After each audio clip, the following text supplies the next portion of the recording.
Hey everybody, this is Mike. Welcome back to Fraser on Sports. Happy to have you back here at the channel with me. So far on this channel, we've done videos that looked at individual plays and highlighting, what worked, what didn't work, how different things played together to affect the outcome of the play. We're going to do things a little bit different in this video, and this is something that I'm hoping to do more of going forward. We're basically going to do a spotlight on a player on this one, and for this particular one, this is by request. Somebody had requested that I kind of do a little bit of a deep dive into Darius Rush in his first game action with the Steelers, which he had on Thursday night versus the Titans, week 9 of the 2023 season. So we're going to go ahead and we're going to look at that, and I've taken 5 of his roughly 30 snaps, and we're going to look at a few key things that happened here. So the first play that we're going to look at, this is early in the game, first quarter, 3:09 left, 3rd and 5. The Titans are threatening. They're inside the red zone and looking to put points on the board. You got Darius Rush lined up here at the top of the screen. He is lined up on the Titans tight end Chigo Kwanu. I hope I got the pronunciation of that right. And so this is his first snap of the game, and this is a pretty easy rep overall. But there are still a few good things that he did here that I want to point out. So you can see he's in press coverage here. And off the ball, he gets a little bit of a check. He gets that hand up on the shoulder of Aquanu, and now you have this outbreaking route. And in the red zone, this is this is the kind of route that a quarterback is really going to look for, especially in a situation like this where you don't necessarily have to get into the end zone. You're halfway into the red zone already. You're at the 10-yard line with 5 to go for a first down. That's the kind of route that you're absolutely going to look for as a quarterback. You're going to look for that out route right there because it's not the easiest throw in the world to make, but if the receiver makes a good break, then you can usually get him open if you throw a leading pass, and that's a pretty easy first down at that point, and potentially a walk-in touchdown. But Rush does a really good job on this rep. Gets that hand on there and then stays in contact without redirecting the receiver in some way that's going to end up getting a penalty here. At this point, all bets are off. Levis is now going into a scramble drill here. This is really the only negative on the play for Rush, is he does lose contact here a little bit with Aquanu. But Levis is running for his life. This is actually the play that TJ Watt drew the illegal hands to the face flag, had his helmet ripped off, still gets in there, makes the sack. In my opinion, that's about the most TJ Watt thing ever. But we're not here to talk about him. We're here to talk about Darius Rush.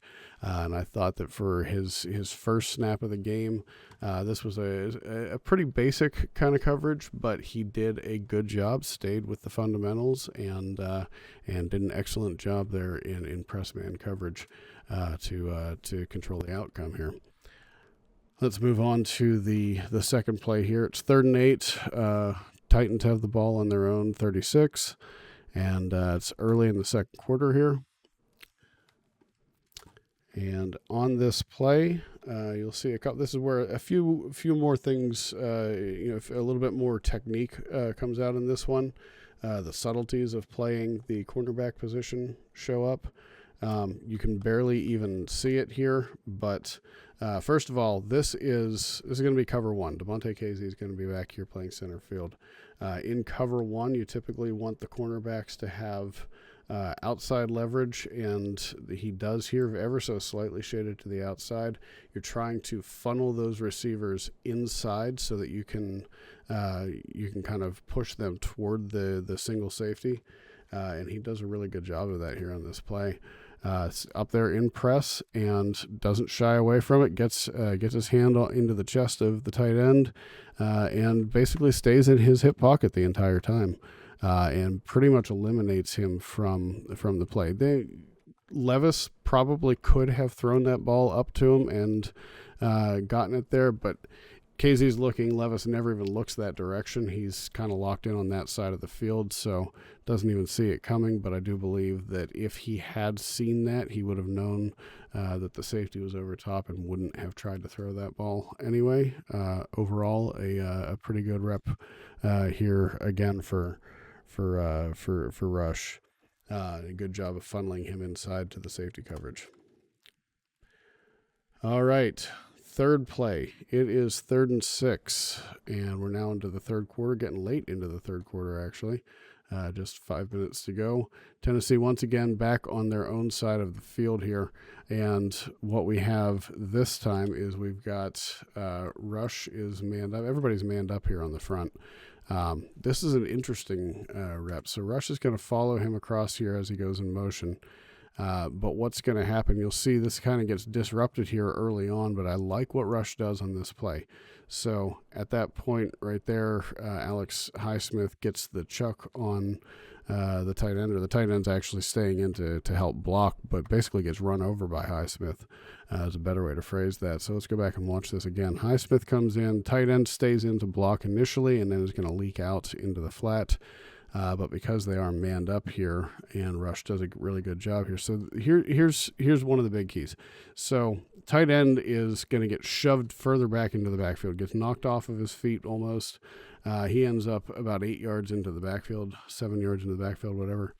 Rush does not, at this point, get overly aggressive and start driving down in on him, and that would give the tight end the ability to potentially slip past him and beat the coverage, as Rush has to turn his hips. Then he keeps his hips square to the play, doesn't even cross the line of scrimmage, which was right here at the 29.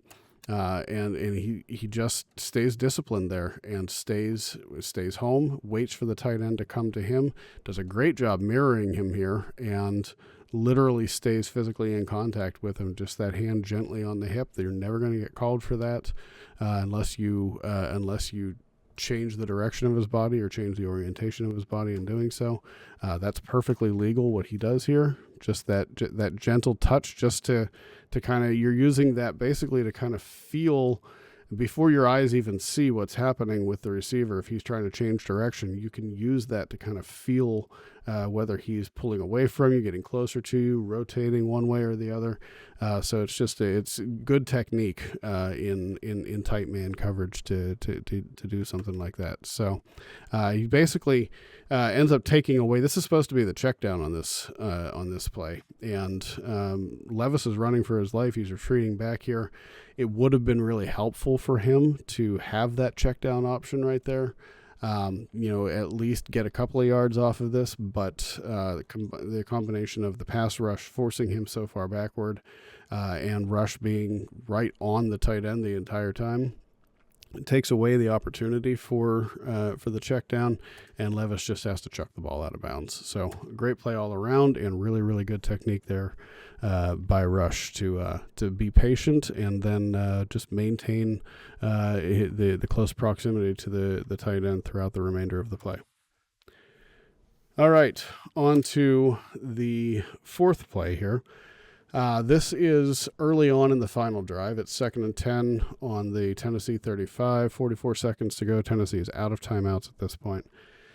This is really the only real negative play for Rush throughout the course of the night. And how negative it is depends on how you interpret what the Steelers are trying to do here. And I say that because there's some interesting things that happen here with the coverage that make it a little bit hard to really know what they were going for. This looks like, to me, it's either a disguised cover 3 or the intention here is to do more of a Tampa 2 coverage, which is not entirely different from a cover 3. But it still is. In a cover 3, you're basically going to have these safeties coming back and covering the outer thirds, and then you're going to have somebody coming in and filling in this inner third here, and so you have 1, 2, 3. That's your cover 3. What ends up happening here, in a Tampa 2, you have usually a linebacker here in the middle of the field. somewhere, usually actually starting a little bit further up here, so closer to here. And what he's going to do is, normally you might have a linebacker who covers this short middle zone, but in a Tampa 2, he's going to cover deeper. And he's going to try and take away those, the things like the deep crossers and that sort of thing.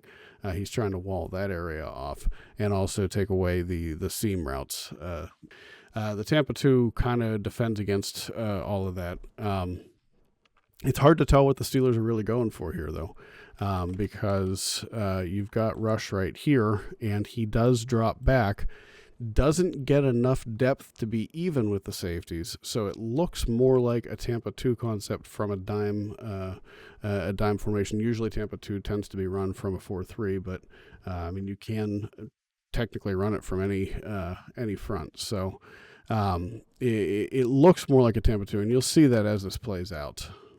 Why I'm not really sure what they were going for here, and how that affects how culpable Rush is in this. You can see he never gets to the same depth as the safeties here. You've got the safeties kind of covering this deeper area, and then Rush is kind of on his own level here. And then everybody else, these three are kind of covering a little bit shorter. Mostly it's these two guys here just covering that level in the middle, and then these corners on the outside are effectively manned up at this point. But it's going to be this receiver right here who's going to end up making the catch. And Rush is coming over to try and cover in that area. But he rightfully picks the deeper of the two. I mean, obviously in this situation with 44 seconds left in the game at the beginning of the play, you're trying to just prevent Tennessee from getting any more yards than you absolutely have to give up. And so in this situation, you definitely want to cover the deeper of the receivers, and that's exactly what he does here. But again, he never quite gets to that level. Ends up actually colliding here with the receiver. It's kind of like a excuse me, pardon me, coming through, boom, and just puts that shoulder into him. Very easily could have actually been called for pass interference. Wouldn't really have made much of a difference where that impact occurred. Actually only a yard further downfield from where the receiver ultimately gets to. The big difference is that it would have stopped the clock, whereas in this case the clock didn't stop on this play, and it forced Tennessee to kind of really rush through the last little bit of this drive. But it's just hard to know what the Steelers are really going for on this. So Rush is definitely a contributor to the outcome of this play, the negative outcome of this play for the Steelers. But to what degree really depends on your interpretation of what their coverage intentions were to begin with here. So not necessarily an easy one to read here and easy to really assign all of the blame the whole way around. But at the end of the day, it really was the only truly negative play for Rush in his 30-ish snaps. So really not a bad outcome at the end of the day. So there's the catch and down. So now on to the final play here. And if you watch the game and you remember Darius Rush from this game, you probably remember him because of this play. It's 1st and 10 at the Pittsburgh 23, 20 seconds left. And this was Rush's kind of his the moment he introduced himself to the league, really. And nearly did it in an extremely big way. I mean, he's only been with the team for a short time. This is his first game time with the Steelers. Bounced around from one team to another for a while here since coming into the league in the draft in April. So really good to see him doing the kind of things that he did on Thursday night, and this play in particular really just stands out. So what's going to happen on this play is you're going vertical because they've got to get to the end zone. They don't have timeouts left. You have enough time that if you get down here, you might be able to spike it and still have time for one more play. But really, you're going for the end zone at this point. So tight end's just coming straight down here, and Rush is out here playing center field.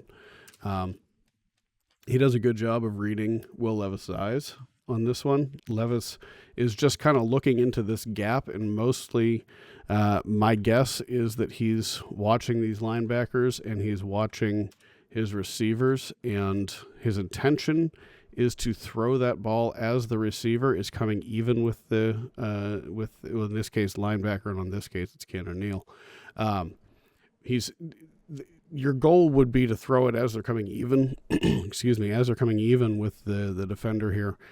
Levis does throw this ball just a step or two too late, and that probably has an impact on the final outcome here.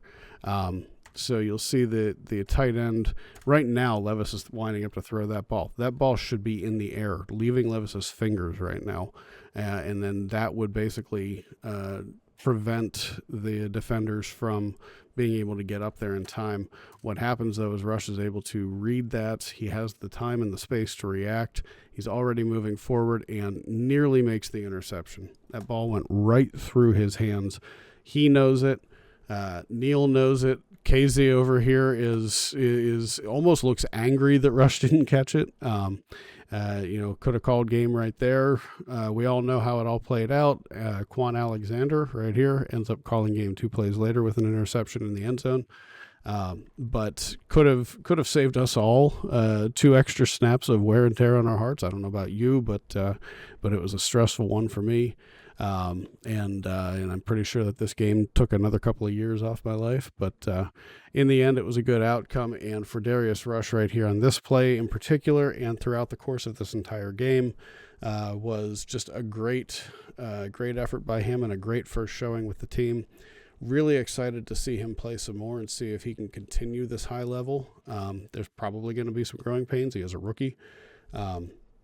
And a rookie who's been in a number of different systems already this year. So he's not in the easiest situation, especially coming into this and learning a new system in the middle of the season. But he showed that he was up to the task, at least for one night, and hopefully for a lot longer.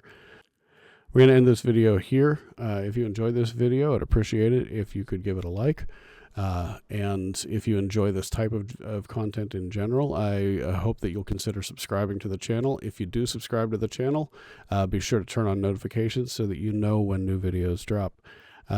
It's my pleasure to produce these videos for you, and I hope that you enjoy it. Leave a comment for me. Let me know how I'm doing and what you'd like to see next, and I'll catch you next time. Thanks a lot. Have a good one.